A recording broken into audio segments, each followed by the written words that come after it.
You mentioned ownership too, and ownership's definitely like a core belief around Unstoppable, like around like owning your Web3 identity, your domain and whatnot. And I want to like hear from you, why is ownership of game assets so significant and different from what we've seen in the Web2 gaming like ecosystem? And I don't know, I think really laying that out is helpful because not everyone coming into this pod is even thinking about maybe gaming as deeply as you are, right? So what may seem super, I hope this question isn't too like too much of a layup for you, because for a lot of people, I Sure. think this is a big fundamental shift in how you approach just digital assets in general. Well, so I grew up playing games and playing games with rich virtual economies, right? You could actually make money by playing Diablo, by playing Neopets, by playing World of Warcraft, and I did. And it was simultaneously very easy because there was real demand, right? People wanted to buy these things because they wanted to save themselves time or for a variety of different reasons, right? They wanted that status. They wanted that power. Yeah. But it was simultaneously really easy because there was demand, but it was also really hard because it was like a black or gray market all the time, right? Like you had to use PayPal and stuff. There was trust involved. You could get scammed. I remember as a kid going with my mom to a food court to meet somebody so that I could sell them something in Diablo, right? This was before D2JSP came out.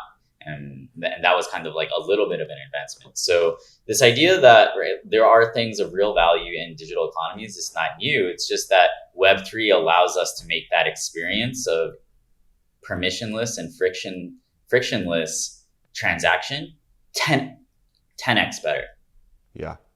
100%. Yeah, I found it so interesting going through some research after a previous pod on like how RuneScape Gold was being purchased by people in I want to say it was Bolivia when they were having crazy like inflation. Yeah, it was like Venezuelan gold farmers in RuneScape. That was a big thing, right?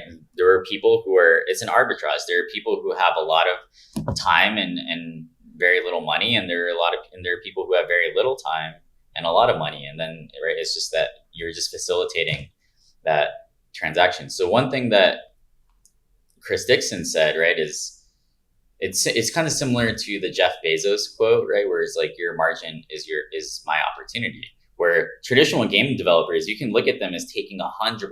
It's like they have 100% tax rate in these virtual worlds, and they are clamping down on the black market and activity, right? They see that as like, you can think of it as tax. They see it as tax evasion. Right. Yeah. Whereas our policy is we would rather have a smaller slice of a huge pie than taking 100% of something that's destined to be small because it's not really differentiated. And because there's that lack of ownership. So for us, it's like, yeah, we would rather, have like 1% of a lot than 100% of something that's small. For sure. And so that's kind of how I feel like that's addressing the problem of just revenue going to the players and not necessarily the company. And so really, really emphasizing that just decentralized nature of what Web3 can enable.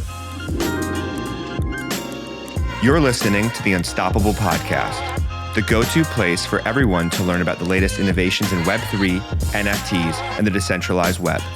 Welcome to the metaverse.